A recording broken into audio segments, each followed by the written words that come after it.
এই মশা দিয়ে আল্লাহ তাআলা নমরুদ এবং তার বাহিনীকে ধ্বংস করে দিয়েছেন। আল্লাহু আকবার। নমরুদের নাম তো আমরা সবাই জানি, তাই না? এই নমরুদকে আল্লাহ ধ্বংস করেছেন বিশাল কোন সৈন্যবাহিনী দিয়ে না মশা দিয়ে? আল্লাহর নবীর একটা হাদিস আমার মনে পড়ে গেল।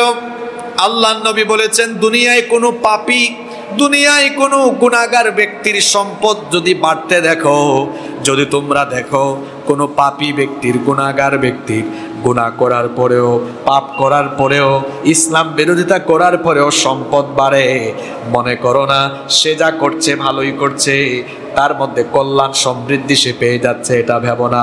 বরং আল্লাহ তাআলা তাকে ঢিল দিচ্ছেন, অবকাশ দিচ্ছেন। সে গুনাহগার হওয়া সত্ত্বেও যে সম্পদ কামাচ্ছে, অতি শীঘ্রই তার পতন সে এর মাধ্যমে ডেকে আনতেছে। কারণ মশা যেমন মোটা তাজা হলেই তার পতনের সময়, মরণের সময় এসে যায়, ঠিক তেমনি ভাবে দুনিয়াখোরেরা, দুনিয়ার মুখে যারা পড়ে গিয়েছে, অন্যায়ভাবে সম্পদ উপার্জন করে যারা, মশার মতো খুব শীঘ্রই ধ্বংস হয়ে যাবে তারা। মুমিনরা দুনিয়াকে প্রাধান্য দেয় না, তারা আখিরাতকে প্রাধান্য দেয়। আল্লাহর নবী আরো বলেছেন, লাউ কানাতিদ দুনিয়া তা'দিলু ইনদাল্লাহি জানাহা বাউদাতিন মা সাকা কাফিরাম মিনহা শারবা। আল্লাহর নবী বলেছেন, এই দুনিয়ার মূল্য যদি আল্লাহর কাছে একটা মশার দানা পরিমাণও হতো, তাহলে আল্লাহ তাআলা কোনো কাফিরকে এক ঢোক পানিও পান করতে দিতেন না। আল্লাহর কাছে দুনিয়ার মূল্য মশার দানার চাইতেও আরো কম। সুবহানাল্লাহ। আল্লাহ মশার উপমা দিচ্ছেন কেন? অনেক কারণ আছে। মশার পেট যখন ভরে যায়, মোটা তাজা হয়, তার কি হয়ে যায়? ধ্বংস হয়ে যায়। এছাড়াও আপনারা জানেন, মশা ক্ষুদ্র হলেও আল্লাহ এর মধ্যে ক্ষমতা দিয়েছেন। মশা ছোট্ট প্রাণী হলেও এর মধ্যে আল্লাহ বিরাট ক্ষমতা। আপনারা বলবেন, হুজুর মশার আবার এমন কি ক্ষমতা আছে? এই মশার ডরে, মশার ভয়েই তো আপনারা মশারি টানান। এডিস মশা, ডেঙ্গু মশার ভয়ে কত সচেতনতার ক্যাম্পেইন আপনারা করেন। তো মশার মধ্যে তো আল্লাহ এমন কিছু দিয়েছেন বলেই মানুষ এমন কিছু করে। আবার মশার মধ্যে আল্লাহ এমন ক্ষমতা দিয়েছেন, এই মশা দিয়ে আল্লাহ তাআলা নমরুদ এবং তার বাহিনীকে ধ্বংস করে দিয়েছেন। আল্লাহু আকবার। নমরুদের নাম তো আমরা সবাই জানি, তাই না? এই নমরুদকে আল্লাহ ধ্বংস করেছেন বিশাল কোন সৈন্যবাহিনী দিয়ে না মশা দিয়ে? এই নমরুদ ছিল পৃথিবীর কুখ্যাত স্বৈরাচার। সীমা লঙ্ঘন করতে করতে জমিনে সেই খোদাই দাবি করেছিল, আমাদের জাতির পিতা। বলেন তো দেখি, জাতির পিতা কে?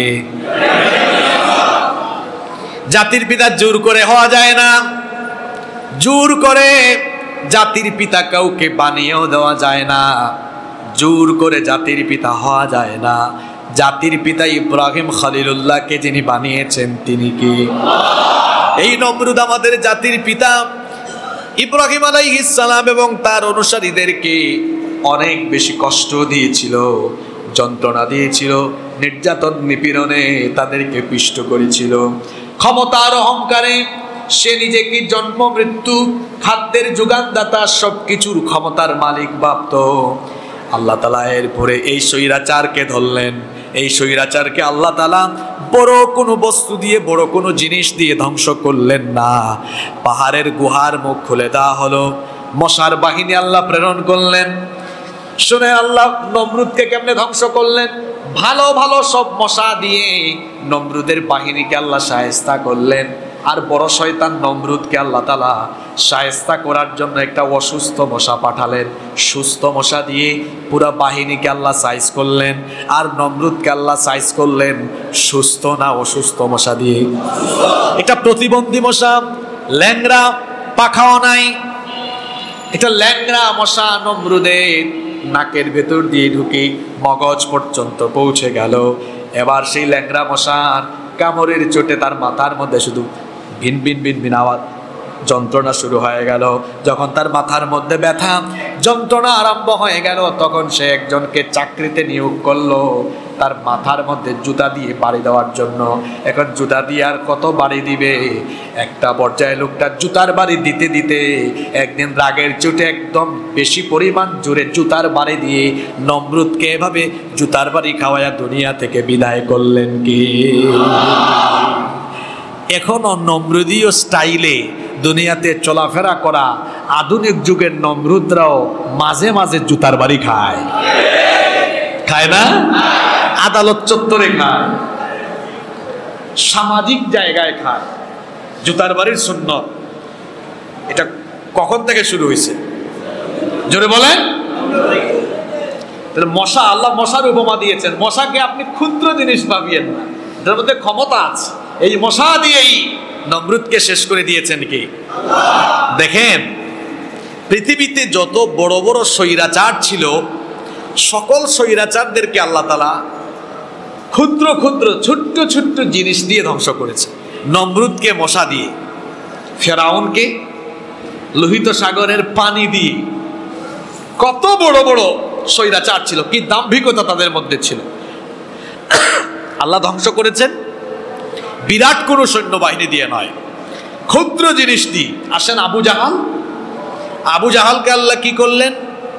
দুই তরুণ, দুই কিশোর, মাআদ এবং মুআওয়াদ, এই দুই ভাই তরুণ বয়সে কিশোর, আবু জাহেলকে জাহান্নামে পাঠিয়ে দিয়েছে। আল্লাহু আকবার। আর আমাদের দেশের আরেকটা আবু জাহেল ছিল না? এই আবু জাহেল, এই ফেরাউন নিজের ক্ষমতাকে টিকিয়ে রাখার জন্য যা যা করা দরকার সব করে ফেলেছে। আসলে স্বৈরাচারেরা তাদের পতনের সবগুলো গর্ত ছিদ্র বন্ধ করে, কিন্তু মনের ভুলে কোনো একটা বাকি রেখে দেয়। এবং পৃথিবীতে যত স্বৈরাচারদের পতন হয়েছে তাদের আশেপাশে তাদের লালিত পালিত লোকদের দ্বারাই তাদের পতন হয়েছে। কথা বুঝতেছেন? সব ছিদ্র বন্ধ করে দিয়েছে, প্রশাসনকে গুন্ডা বাহিনীতে পরিণত করেছে, মিডিয়াকে পুরা হলুদ বানিয়ে দিয়েছে। এই ছোট ছোট ছাত্ররা যে এই কাম করে বসবে তারা কশিন কালেও কল্পনাও। আল্লাহ তাআলা এই ছাত্রদেরকে আবাবিল বানিয়ে 15 বছরের স্বৈর শাসনের সমাপ্তি ঘটিয়ে তাদের পতন ঘটিয়ে তাদেরকে তাদের মামু বাড়িতে যাওয়ার ব্যবস্থা করেছে। এখন আবার এই আন্দোলনের ওনারশিপ নিয়ে কামড়াকামড়ি শুরু হয়েছে। কেউ বলতেছে এটার ক্রেডিট আমাদের, আমরাই পতন ঘটিয়েছি। আবার অন্যরা বলতেছে এটা আমরা করেছি। আপনারা বলেন, আল্লাহর ফয়সালা, আল্লাহর রহমত, আল্লাহর সাহায্য না থাকলে পৃথিবীতে কারো কোনো ক্ষমতা আছে বিজয় পাওয়ার? ভুলে গেছেন না? বাঙালি একটু আবেগী জাতি। ঈদের পরে খেলা দেখাই দিব, আগামী মাসে খেলা হবে বলতে বলতে মাসের পর মাস গিয়েছে, বছরের পর বছর গিয়েছে, পিঠা খাইয়া রাস্তা ছেড়ে দিতে হয়েছে। এই জুলাই আগস্টেও পরিণতি তাই হতো যদি আল্লাহ সাহায্য না করতেন। আপনি ক্রেডিট নিয়ে কামড়া কামড়ি করেন, এই ওনারশিপ নিয়ে কামড়া কামড়ি হলে সামনে আরো বিপদ আসবে। আপনি নিজেও জানেন না এটা নিয়ে কামড়া কামড়ি করলে কি বিপদ আসতে পারে। ইতিমধ্যে তারা বলা বলি শুরু করেছে। দেখেছেন বাংলাদেশের অবুজ জনগণ, আমরা তখন বলেছিলাম এটা একটা রাজনৈতিক আন্দোলন, এদের ফাঁদে পা দিয়েন না। তারা এইটা বলে বলে আগামী কয়েকদিন কয়েক মাস বলতে বলতে, মনে রাখবেন বাঙালি আবেগী জাতি, এরা আবেগে পড়ে যায়। আপনি এই সুযোগ তৈরি করে দিচ্ছেন কেন? আপনার কি মনে হয় এই বিপ্লব একদিনে হয়েছে? এটা 15 বছরে হয়েছে। অনেক কিছু জমা হয়েছে, অনেক নির্যাতিত মানুষদের চোখের পানি, অনেক বিধবা নারীদের আহাজারি, এতিম সন্তানদের আহাজারি, আয়না ঘরে বন্দী হওয়া মজলুমদের আহাজারি, অনেক নির্যাতিত মানুষের রক্ত, অসংখ্য মুসলমানদের শাহাদাত, অসংখ্য আলেম উলামাদের রক্ত আর শাহাদাত, সব কিছুর মিশ্রণ ঘটে গিয়ে গণবিস্ফোরণ হয়ে এই গণবিপ্লব হয়েছে। আপনি বুঝেন না, এই জন্য আবুল তাবুল কথা বলেন। আল্লাহ আমাদের মাথায় সঠিক বুঝ ঢুকায় দেন।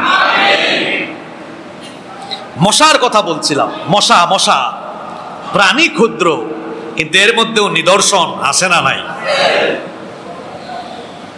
দেখেন এই আয়াতে আল্লাহ বলছেন, ইন্নাল্লাহা লা ইস্তাহি আন ইয়াদরিবা মাসালাম মা বাউদাতান ফামা ফাওকাহা। নিশ্চয়ই আল্লাহ মশা কিংবা তার চাইতেও ক্ষুদ্র কোনো বস্তু দিয়ে উপমা পেশ করতে লজ্জাবোধ করেন না। আল্লাহু আকবার। ১৫০০ বছর আগে নাজিল হওয়া এই আয়াত। সেই যুগে বিজ্ঞান ছিল, যন্ত্রপাতি ছিল, বিজ্ঞানের কোনো আবিষ্কার ছিল? আজকের এই যুগে, বিজ্ঞানের যুগে কোরআন কতটা বিজ্ঞানসম্মত, এই আয়াত নিয়ে রিসার্চ করলেই আপনি তা উপলব্ধি করতে পারবেন। এখানে আল্লাহ তাআলা বাউদাতান শব্দ দিয়েছেন। বাউদাতান মানে স্ত্রী মশা, এটা মুয়ান্নাস, ফিমেল জেন্ডার। আল্লাহ বলেছেন আইয়াদরিবা মাসালাম মা বাউদাতান, এটা আলেম ওলামারা বুঝবেন। বাউদাতান শব্দটি হলো মুয়ান্নাস। আল্লাহ এখানে স্ত্রী মশার কথা বলেছেন। আজকের আধুনিক বিজ্ঞান গবেষণা করে বলছে পুরুষ মশা মানুষের রক্ত খায় না, রক্ত খায়। সুবহানাল্লাহ। আর আমাদের মধ্যে একটা ভুল ধারণা আছে, সেটা হলো আমরা মনে করি মশা মানুষের রক্ত খেয়ে বেঁচে থাকে। না, মশা মানুষের রক্ত খেয়ে বেঁচে থাকে না, বরং বেঁচে থাকার জন্য তারা বিভিন্ন ফলমূল থেকে জুস হিসাবে খাদ্য গ্রহণ করে। আর রক্ত এটা শুধুমাত্র নারী মশা পান করে। কেন? রক্ত নারী মশা এই জন্যই পান করে যাতে করে সে প্রজনন ক্ষমতা বাড়িয়ে তাদের প্রজন্মকে ধরে রাখতে পারে। আল্লাহ তাআলা দেখেন কত বিজ্ঞানসম্মত কথা বললেন। বাউদাতান মুয়ান্নাস দিয়েছেন, স্ত্রীবাচক শব্দ দিয়েছেন। আজকের বিজ্ঞান ও গবেষণা করে দেখেছে স্ত্রী মশা মানুষের রক্ত খায়। যারা বলে কোরআন আল্লাহর বাণী নয়, আজকে বিজ্ঞানের যুগে শুধু এই আয়াত নিয়ে গবেষণা করে দেখেন তো, ১৫০০ বছর আগে যখন বিজ্ঞানের জন্মই হয় নাই, তখন আল্লাহ বাউদাতান মুয়ান্নাস স্ত্রীবাচক শব্দ মশার জন্য ব্যবহার করে কতটা বিজ্ঞানসম্মত কথা আল্লাহ বলেছেন। এই কোরআন মানুষের রচনা নয়, এটি কার? এটি কার? কাফির মুশরিকরা বলে আল্লাহ কেন মাছি মাকড়সা এবং মশা দ্বারা উপমা পেশ করেন? এর কারণ হলো আল্লাহ তাআলা এগুলো দিয়ে উপমা পেশ করে আল্লাহ তাআলা বোঝাতে চান এই ধরনের শব্দ চয়ন এটা কোনো মানুষ এই ধরনের শব্দ চয়ন করতে পারবে না, বরং যিনি সবকিছুকে সৃষ্টি করেছে তিনি কেবলমাত্র এই ধরনের শব্দ চয়ন করতে পারেন। তিনি এই কিতাবের রচনাকারী, তিনি এই কিতাব নাজিল করেছেন, মানুষ এটা রচনা করতে পারে না। যেহেতু তিনি এই কোরআন নাজিল করেছেন, সেহেতু এই কোরআনের ভেতরে তিনি তার সৃষ্টির ক্ষুদ্র বা বড় যে কোনো বস্তুর উপমা পেশ করতে তিনি লজ্জাবোধ করেন না, কারণ সবকিছু যিনি সৃষ্টি করেছেন তিনি কে? এজন্য আল্লাহ বলছেন ইন্নাল্লাহা লা ইস্তাহয়ি আন ইয়াদরিবা মাসালাম মা বাউদাতান ফামা ফাওকাহা। নিশ্চয়ই আল্লাহ মশা কিংবা তার চাইতেও ক্ষুদ্রতর কোনো বস্তু দিয়ে উদাহরণ দিতে লজ্জাবোধ করেন না। এরপরে যারা ঈমানদার তাদের বিশ্বাস হলো, তাদের আকীদা হলো এমন, ফাআম্মাল্লাযীনা আমানু ফায়া'লামুনা আন্নাহুল হাক্কু মির রাব্বিহিম। আল্লাহ তাআলা বলছেন অতএব যারা ঈমানদার তারা জানে নিশ্চয়ই এই কোরআন তাদের রবের পক্ষ থেকে মহা সত্য। কোরআনের যে কোনো ধরনের উপমাকে তারা সত্য বলে মেনে নেয়। কোরআনে কারীমের 13 নম্বর সূরা আদের 19 নম্বর আয়াতে আল্লাহ বলছেন আফামান ইয়ালামু বিমা আন্নামা উনজিলা ইলাইকা মির রাব্বিকাল হক কামান হুয়া আ'মা ইন্নামা ইয়াতাযাক্কারু উলুল আলবাব। আল্লাহ তাআলা বলছেন যে ব্যক্তি জানে তোমার রবের পক্ষ থেকে তোমার প্রতি যা নাজিল হয়েছে তা সত্য, সে কি তার মতো হতে পারে? যে ব্যক্তি অন্ধ, কেবলমাত্র যারা বুদ্ধিমান তারাই আল্লাহর উপদেশ গ্রহণ করে থাকে। একজন বুজুর্গ বলছেন, আমি যখন কোরআনের কোনো উপমা, কোরআনের কোনো দৃষ্টান্ত বুঝতে পারি, তখন আবেগে আমার চোখে পানি চলে আসে। কারণ আল্লাহ তো কোরআনে বলেছেন কেবলমাত্র জ্ঞানীরাই, কেবলমাত্র বুদ্ধিমানেরাই আল্লাহর উপদেশগুলো উপলব্ধি করতে পারে। সুবহানাল্লাহ। যারা ঈমান এনেছে তারা বিশ্বাস করে কোরআনের ছোট বড়, ক্ষুদ্র বড় সব উপমা, এগুলোতে মিথ্যার কোনো সংমিশ্রণ নাই, সব সত্য। এগুলো যার তরফ থেকে নাজিল হয়েছে তিনি কে? কিন্তু যাদের অন্তরে সন্দেহ, যারা কাফির, যারা মুনাফিক, কাফিররা, নাফরমানরা বলে وَأَمَّا الَّذِينَ كَفَرُوا فَيَقُولُونَ مَاذَا أَرَادَ اللَّهُ بِهَذَا مَثَلًا। আর যারা কাফির, যারা নাফরমান, তারা বলে আল্লাহ এই সকল উপমা দিয়ে তিনি আসলে কি বোঝাতে চেয়েছেন আমরা বুঝি না।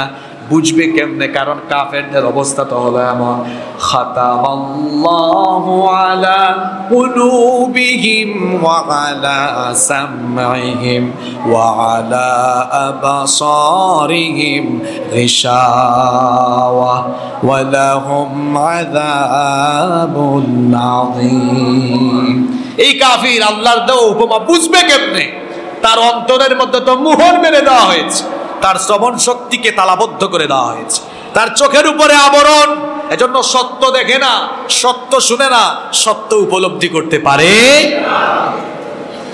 আল্লাহ বলছেন ইউদিল্লু বিহি কাসীরান, ইউদিল্লু বিহি কাসীরান ওয়া ইয়াহদি বিহি কাসীরা ওয়া মা ইউদিল্লু বিহি ইল্লাল ফাসিকিন।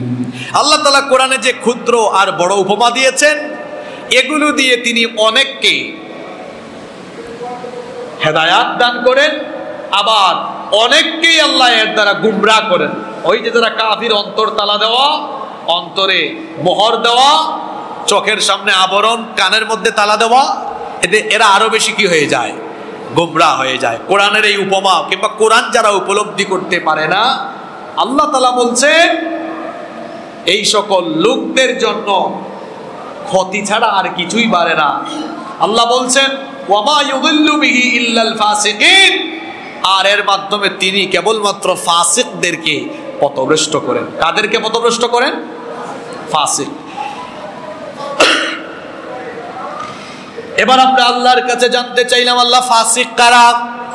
পরবর্তী আয়াত 27 নম্বর আয়াতে আল্লাহ ফাসিকদের পরিচয় দিচ্ছেন। শোনেন, ফাসিকদের পরিচয় হলো, আল্লাহ তাআলা বললেন আল্লাযীনা ইয়ানকুদুনা আহদাল্লাহি মিন বা'দি মিসাকিহি ওয়া ইয়াকতাউনা মা আমারাল্লাহু বিহি আন ইউসালা ওয়া ইউফসিদুনা ফিল আরদ উলাইকা হুমুল খাসিরুন।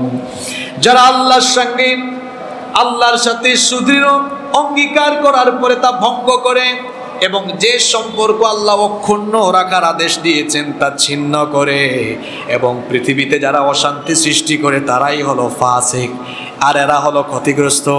এখানে আল্লাহ ফাসিকদের তিনটা পরিচয় দিয়েছেন। জোরে বলেন, এখানে আল্লাহ ফাসিকদের কয়টা পরিচয় দিয়েছেন? তিনটা পরিচয়। শুনেন, আমরা যেন এর ভিতরে পড়ে না যাই। এক, যারা আল্লাহর সাথে করা ওয়াদা ভঙ্গ করেছে। প্রশ্ন হলো আল্লাহর সাথে আবার কি ওয়াদা? মুফাসসিরিনে কেরাম এর তিনটা ব্যাখ্যা করেছেন। নাম্বার 1, 1 নাম্বার, এটা হচ্ছে আল্লাহর সাথে বান্দার সেই ওয়াদা যেটা আল্লাহ নবী রাসূল পাঠিয়ে মানুষকে জানিয়েছেন, আল্লাহ যেটা আদেশ করেছেন সেটা মানো, যেটা নিষেধ করেছেন সেটা বর্জন করো। ঈমান আনলে পরে আল্লাহর এই আনুগত্যের পথে নিজেকে পরিচালিত করতে হয়। এই আনুগত্য থেকে বের হয়েছে যারা আল্লাহর সাথে কৃত ওয়াদাকে ভঙ্গ করে দিয়েছে তারা। আবার মুফাসসিরগণ 2 নাম্বার ব্যাখ্যা দিয়েছেন, এটা হলো আহলে কিতাবদের কাছ থেকে নেওয়া, তাওরাতে নেওয়া অঙ্গীকার। সেটা হলো নবী করিম সাল্লাল্লাহু আলাইহি ওয়াসাল্লামের আগমনের পরে তাকে সত্য নবী হিসেবে মেনে নেওয়া এবং তার রিসালাতের উপর ঈমান আনয়ন করা। এই ওয়াদা আল্লাহ তাওরাতে করেছেন। আহলে কিতাবের যে সকল লোকেরা আল্লাহর সাথে ওয়াদা করার পরে তা ভঙ্গ করেছে, এখানে তাদেরকেও ফাসেক বলা হতে পারে। আবার মুফাসসিরগণ এই আয়াতের 3 নাম্বার ব্যাখ্যা করেছেন, এটা হলো সেই ওয়াদা রূহের জগতে বান্দা আল্লাহর সাথে যে ওয়াদা করেছিল। আমরা দুনিয়াতে আসার আগে মায়ের পেটে ছিলাম, মায়ের পেটে আসার আগে আমরা রূহের জগতে ছিলাম। রূহের জগতে আল্লাহ আমাদের কাছ থেকে একটা ওয়াদা নিয়েছেন, রূহের জগতে আল্লাহ আমাদের কাছ থেকে একটা ওয়াদা নিয়েছেন। সেটা কেমন ওয়াদা? আল্লাহ তাআলা কোরআনে কারীমের 7 নম্বর সূরা সূরাতুল আরাফের 172 নম্বর আয়াতে বলছেন, ওয়া ইয আখাযা রাব্বুকা মিন বানি আদামা মিন যুহুরিহিম ذريتهم وأشهدهم على أنفسهم ألست بربكم قالوا بلى شهدنا أن تقولوا يوم القيامة إنا كنا عن هذا غافلين। আল্লাহ তাআলা বলছেন, আর স্মরণ করো যখন তোমার রব বনি আদমের পৃষ্ঠদেশ থেকে তাদের বংশধরদেরকে বের করলেন এবং তাদেরকে তাদের নিজেদের উপরে সাক্ষী করলেন। ঘটনাটা হলো সেই ঘটনা, ওই দিন আপনারাও হাজির ছিলেন। আল্লাহ তাআলা আদম আলাইহিস সালামকে বানানোর পরে, সৃষ্টি করার পরে আদম আলাইহিস সালামের পৃষ্ঠদেশ থেকে আল্লাহ তার কুদরতি ব্যবস্থাপনায় কিয়ামত পর্যন্ত দুনিয়াতে আদমের অনাগত সকল সন্তানদের রূহগুলোকে আল্লাহ আদমের সামনে একত্রিত করে একটা রূহ সমাবেশ ঘটিয়েছিলেন। আল্লাহু আকবার। সেই রূহ সমাবেশে আল্লাহ তাআলা সকল রূহকে প্রশ্ন করেছিলেন, আলাস্তু বিরব্বিকুম, আমি কি তোমাদের রব নই? আল্লাহ আমাদের সবাইকে সেদিন জিজ্ঞেস করেছিলেন, আমি কি তোমাদের রব নই? তখন আমরা সবাই জবাব দিয়েছিলাম, ক্বালু বালা শাহিদনা আন তাকুলু ইয়াউমাল কিয়ামাতি ইন্না কুন্না আন হাযা গাফিলিন। আমরা বলেছিলাম, বালা, অবশ্যই আপনি আমাদের রব। আল্লাহ বললেন, আমি কি তোমাদের রব নই? আলাস্তু বিরব্বিকুম, আমরা বলেছিলাম, বালা, অবশ্যই আপনি আমাদের রব। আল্লাহ বলছেন, এই সাক্ষ্যটা তোমাদের কাছ থেকে এজন্য আদায় করে নিয়েছিলাম যাতে কিয়ামতের দিন বলতে না পারো আল্লাহ আপনি যে আমাদের রব। এই বিষয়টা আমরা জানতাম না, গাফেল ছিলাম, এই প্রশ্নও যেন উঠাতে না পারো, আগে থেকেই সাক্ষ্য নিয়েছি। তাহলে এখানে ওয়াদার কয়টা ব্যাখ্যা দেওয়া হয়েছে? সংক্ষেপে মনে করিয়ে দিই। 1 নম্বর, সেই ওয়াদা আমরা যখন ঈমান এনেছি, আমরা আল্লাহর সাথে ওয়াদা করেছি।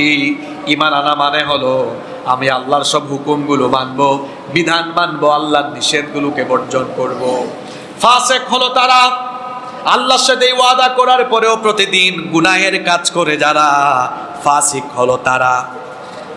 দেখেন, এই যে ফাসিকদের পরিচয় দেওয়া হলো, এর ভেতরেও আমার আপনার পড়ে যাওয়ার সম্ভাবনা আছে না নাই? আমি আল্লাহর সাথে ওয়াদা করলাম, আল্লাহ আপনি আমার রব, আমি ওয়াদা করলাম আমি আপনার উপরে ঈমান আনলাম, আপনার বিধান মেনে চলবো, আপনার নবীর দেখানো পথে চলবো, কিন্তু আমি প্রতিদিন আমি আমার আল্লাহর সাথে নাফরমানি করি, আমি আমার রবের সাথে নাফরমানি করি, আমার নবীর দেখানো পথ বাদ দিয়ে আমি অন্য পথে চলি। তাহলে বলেন তো, ওয়াদাটা পালন হলো না ওয়াদাটা ভঙ্গ হলো? আল্লাহ তাআলা সেই কথাই বলছেন, যারা ওয়াদা ভঙ্গ করে এরা হলো ফাসিক। যারা ওয়াদা রক্ষা করে না, আল্লাহর সাথে কৃত চুক্তি যারা ভঙ্গ করে, এরা হলো ফাসিক। অপরদিকে মোমেন হলো তারা। আল্লাহ সূরা রাআদের মধ্যে মোমেনদের পরিচয় বড় সুন্দর করে তুলে ধরলেন। সূরা রাআদের 20 নম্বর আয়াত থেকে আল্লাহ বলছেন মোমেনের পরিস্থিতি হলো এমন, আল্লাযীনা ইউফুনা বিআহদিল্লাহি ওয়া লা ইয়ানকুদুনাল মিসাক। মোমেন হলো তারা আল্লাহর সাথে করা ওয়াদা অঙ্গীকার পূর্ণ করে যারা, এবং তারা প্রতিজ্ঞা কখনো ভঙ্গ করে না। আল্লাহ তাদের পরিচয়, তাদের গুণাবলী এখানে বর্ণনা করলেন। ওয়াল্লাযীনা ইয়াসিলুনা মা আমারাল্লাহু বিহি আইয়ুসালা ওয়া ইয়াখশাউনা রাব্বাহুম ওয়া ইয়াখাফুনা সুআল হিসাব। তাদের গুণাবলী হলো আল্লাহ যে সম্পর্ক অটুট রাখার আদেশ দিয়েছেন তারা সেই সম্পর্ক অটুট রাখে, এবং তারা তাদের রবকে ভয় করে। মুমিনরা ভয় করে কাকে?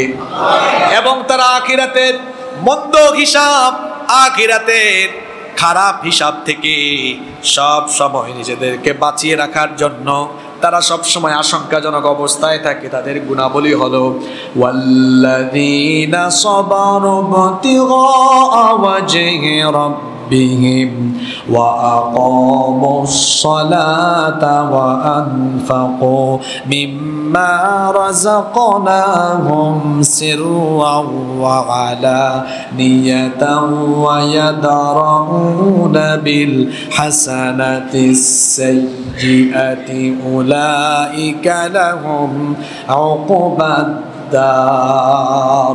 যারা তাদের রবের সন্তুষ্টির উদ্দেশ্যে সবর করে, সালাত কায়েম করে, এবং আমি তাদেরকে যে রিজিক দিয়েছি তা থেকে তারা গোপনে এবং প্রকাশ্যে আল্লাহর রাস্তায় ব্যয় করে, ভালো কাজের মাধ্যমে মন্দকে তারা দূরীভূত করে, আর সেই সকল মুমিনদের জন্য রয়েছে আখিরাতের শুভ পরিণাম।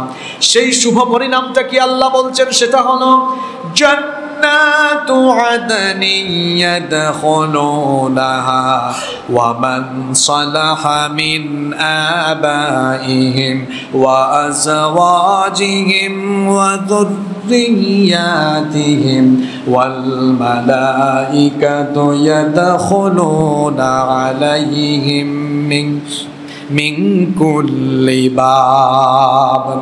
আর সেই পরিণাম হলো স্থায়ী জান্নাত, যেখানে তারা, তাদের পিতৃপুরুষ, তাদের স্ত্রী এবং তাদের সন্তানরা, যারা সৎকার, যারা সৎ ব্যক্তি ছিল তারা সেখানে প্রবেশ করবে। আর ফেরেশতারা তাদেরকে সংবর্ধনা দিয়ে দিয়ে জান্নাতের প্রত্যেকটি দরজা দিয়ে তাদেরকে নিয়ে জান্নাতে প্রবেশ করবে। ফেরেশতারা তাদেরকে কিভাবে সংবর্ধনা দিবে আল্লাহ বলছেন, সালামুন আলাইকুম বিমা সাবারতুম ফানি'মা উকবাদ দার। ফেরেশতারা বলবে তোমাদের উপরে সালাম, কারণ তোমরা ধৈর্য ধারণ করেছিলে, আর উত্তম আবাসস্থল হিসাবে পরকালের এই আবাস তোমাদের জন্য কতই না উত্তম। সুবহানাল্লাহ। এখানে কাদের পরিচয় দেওয়া হয়েছে? যারা আল্লাহর সাথে করা ওয়াদা পরিপূর্ণ করেছে। আমরা আল্লাহর সাথে ওয়াদা করেছিলাম, আমরা কি সেই ওয়াদা পূরণ করতে পারবো? ইনশাআল্লাহর আওয়াজ তো ছোট হলো, পারবো? কি ওয়াদা করেছেন? 24 ঘন্টা আনুগত্য করবেন কার? এই ওয়াদা পূরণ করবে যারা এই আয়াতগুলোতে উল্লেখিত নেয়ামত পেয়ে যাবে তারা। সুবহানাল্লাহ। আর যারা আল্লাহর সাথে করা এই ওয়াদা পূরণ করবে না, আল্লাহ বলছেন والذين ينقضون عهد الله من بعد ميثاقه ويقطعون ما أمر الله به أن يوصل ويفسدون في الأرض أولئك لهم اللعنة ولهم سوء আল্লাহ তাআলা বলছেন, আর যারা আল্লাহর সাথে করা সেই ওয়াদা ভঙ্গ করে এবং আল্লাহ যে সম্পর্ক অটুট রাখার আদেশ দিয়েছেন সেই সম্পর্ক যারা ছিন্ন করে এবং যারা জমিনে ফাসাদ সৃষ্টি করে, তাদের জন্য লানত এবং তাদের জন্য রয়েছে আখিরাতের মন্দ নিবাস অর্থাৎ জাহান্নাম। সুতরাং আল্লাহর সাথে করা ওয়াদা ভঙ্গ করবে যারা, জাহান্নামের অধিবাসী হবে তারা। এজন্য আল্লাহ সূরা বাকারার পরবর্তী আয়াত 27 নম্বর আয়াতের মধ্যে এই কথা বললেন, আল্লাযীনা ইয়ানকুদুনা আহদাল্লাহি মিন বা'দি মিসাকিহি ওয়া ইয়াকতাউনা মা আমারাল্লাহু বিহি আন ইউসালা ওয়া ইউফসিদুনা ফিল আরদ উলাইকা হুমুল খাসিরুন। ফাসিক হলো তারা, আল্লাহর সাথে করা ওয়াদা ভঙ্গ করে যারা, এবং আল্লাহ যে সম্পর্ক অটুট রাখার আদেশ দিয়েছেন। কোন সম্পর্ক? আল্লাহর সাথে বান্দার সম্পর্ক হলো, বান্দা হলো আবেদ, ইবাদতকারী, আল্লাহ হলেন মাবুদ। বান্দার সাথে আল্লাহর সম্পর্ক হলো, সূরা ফাতিহায় আল্লাহ বলেছেন তোমার সাথে আমার সম্পর্ক হলো তুমি ইবাদত করবে আমার, সাহায্য চাইবে আমার কাছে। ইয়াকা নাবুদু ওয়া ইয়াকা নাস্তাঈন, এটা হলো আল্লাহর আর বান্দার মাঝের সম্পর্ক। এজন্য সূরা ফাতিহার এই আয়াত পড়লে পরে আল্লাহ নামাজের ভেতরে বান্দার এই আয়াতের জবাব দেন, হাদা বাইনি ওয়া বাইনা আবদি, এটা হলো আমার আর আমার বান্দার মাঝে সম্পর্ক। আল্লাহ সম্পর্ক অটুট রাখার কথা বলেছেন। আল্লাহ বলেছেন তোমার সাথে তোমার প্রতি আদেশ হলো তুমি যে আমার গোলাম, তুমি যে আমার গোলাম, তুমি যে আমার ইবাদতকারী, এই সম্পর্ক অটুট রাখো, অন্য কারো ইবাদত করো না। মুফাসসিরগণ আবার এই আয়াতের অন্য ব্যাখ্যা করেছেন, অর্থাৎ আল্লাহ যে আত্মীয়তার সম্পর্ক রক্ষা করার কথা বলেছেন সেটাও রক্ষা করো। আমরা এই দুটোকে সংমিশ্রণ ঘটিয়ে দুটোর কম্বিনেশন করে বলতে পারি, অর্থাৎ আল্লাহর সাথে সম্পর্ক, বান্দার সাথে সম্পর্ক, দু ধরনের সম্পর্ক যারা ছিন্ন করে, দু ধরনের সম্পর্ক রক্ষা করা কার আদেশ? আল্লাহ বলছেন ফাসিক তারা, এক নাম্বার আমার সাথে করা ওয়াদা ভঙ্গ করে যারা আমার ইবাদত বাদ দিয়ে শয়তানের ইবাদত আরম্ভ করে। দুই নাম্বার আল্লাহর সাথে সম্পর্ক, বান্দার সাথে সম্পর্ক যারা ছিন্ন করে। তিন নাম্বার হচ্ছে ওয়ায়ুফসিদুনা ফিল আরদ, পৃথিবীতে যারা ফাসাদ, সন্ত্রাস, বিশৃঙ্খলা সৃষ্টি করে। এই তিনটা কাজ, এটা মুমিনের নয়, এটা ফাসিকের। এই তিনটা কাজ মুমিনের না ফাসিকের? আল্লাহ বলছেন এই তিনটা কাজ যারা করবে উলাইকা হুমুল খাসিরুন, তারা ক্ষতিগ্রস্ত হয়ে যাবে, দুনিয়াতেও ক্ষতি, আখিরাতেও। আজকে আমরা 26 এবং 27 এই দুইটা আয়াত নিয়ে আলোচনা করলাম, যেখানে আল্লাহ প্রথমে মশার কথা বলেছে। আজকে প্রথম আয়াত মশা নিয়ে ছিল না? প্রাণী ক্ষুদ্র, কিন্তু এটার ভেতরে নিদর্শন আছে না নাই?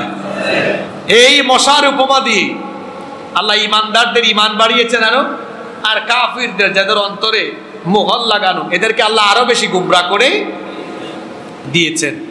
আর আল্লাহ তাআলা বলছেন যে যারা গুমরা হয় এরা ফাসিক, আর ফাসিকদের পরিচয় আল্লাহ এরপরে দিয়েছেন। ফাসিক কারা? আল্লাহর সাথে করা ওয়াদা ভঙ্গ করে যারা। আমরা আল্লাহর সাথে যে ওয়াদা করে এসেছি, কি ওয়াদা? আমরা আমাদের রবকে মেনে নিয়েছি, আমরা বলেছি আমরা শুধু ইবাদত করব কার? এই ওয়াদা করেছি আমরা। আমাদের ওয়াদা হলো আমরা আল্লাহর দেখানো, আমরা আল্লাহর আনুগত্য করে রাসূলের দেখানো পথে আমরা চলব। এই ওয়াদা ভঙ্গ করে দিলে মুমিন থাকা যায় না। এই ওয়াদা ভঙ্গ করে দিলে ওই লোকটা কি হয়ে যায়? ফাসিক হয়। আর যখনই সে ফাসিক হয়, ফাসিক থেকে ধীরে ধীরে সে কুফরির দিকে চলে যায়। এজন্য সত্যিকারের মুমিন হতে হলে এই ওয়াদা পূরণে প্রাণান্তকর প্রচেষ্টা প্রতিনিয়ত চালাতে হবে। আমরা যেন সত্যিকারের মুমিন হয়ে দুনিয়াতে বেঁচে থাকতে পারি, আর সত্যিকারের মুমিন হয়ে যেন আল্লাহর দরবারে হাজির হতে পারি। আল্লাহ সেই তৌফিক আমাদেরকে দান করুন। পরবর্তী আয়াত 28 নম্বর আয়াত থেকে লম্বা আলোচনা শুরু হবে। 28 নম্বর আয়াত থেকে আল্লাহ আমাদেরকে বাঁচিয়ে রাখলে ইনশাআল্লাহ পরবর্তী আয়াত থেকে আমরা সামনে আলোচনা শুরু করব। আলোর পথে 24 ঘন্টা শুধু ইসলাম প্রচার।